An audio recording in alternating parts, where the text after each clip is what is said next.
Je vous ai invité, monsieur, à cette réunion à huis clos pour décider l'avenir d'Afghanistan.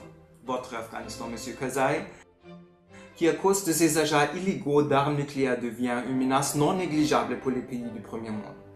Monsieur Karzai, qu'avez-vous à dire à cet égard? Je suis le président des United States et selon le protocole, c'est à moi de prendre la parole le premier. Arrêtez de pleurnicher. C'est une réunion à huis clos. C'est la loi du plus fort qui règne ici.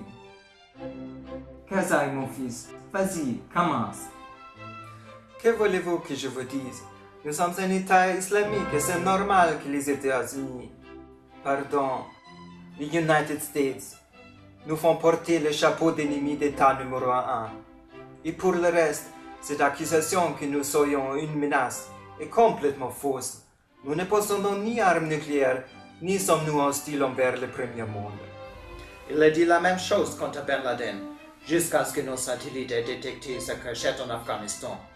Et il le serait encore aujourd'hui si moi, Barack Hussein Obama, n'aurais pas envoyé mes gars en Afghanistan pour les faire sauter avec toute sa bande.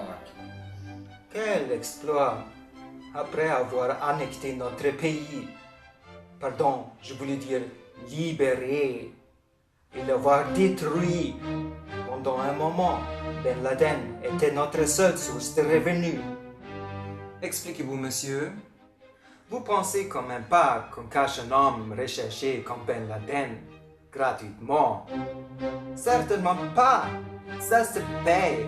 Et j'aurais été bête de mordre la main qui nous nourrissait. Une raison assez valable pour ne pas trahir un frère dans la foi aux infidèles. Peu importe, Ben Laden, c'est du passé. Alors, revenons à la question d'armes nucléaires.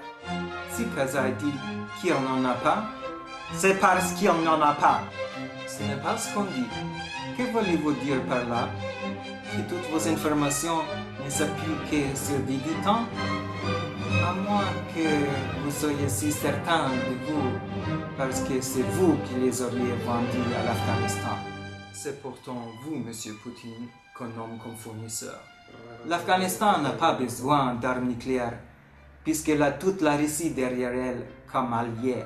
Nous sommes un peuple très fier, et nous avons déjà prouvé dans le passé que nous savons nous battre sans peur, même contre les États-Unis, qui courent derrière le pétrole comme un chien court derrière une chienne en route. Et je n'ai pas peur non plus. J'irai même plus loin en disant que oui, nous avons des armes nucléaires grâce à nos fournisseurs allemands, russes, français, italiens, et la liste sera plus longue encore. Et nous n'aurons pas peur de les utiliser contre les États-Unis. Qu'avez-vous fait, crétin? Vous vous rendez compte? Il a assassiné un chef d'État. Je dirais plutôt bon débarras. Avec lui disparaît l'épée de Damoclès suspendue au-dessus de nos têtes. Je ne refuse pas. Seulement maintenant, il faut détruire, ou plutôt laver les murs de toute évidence. Qu'est-ce que t'attends, Barack? Ni à toi la baraque.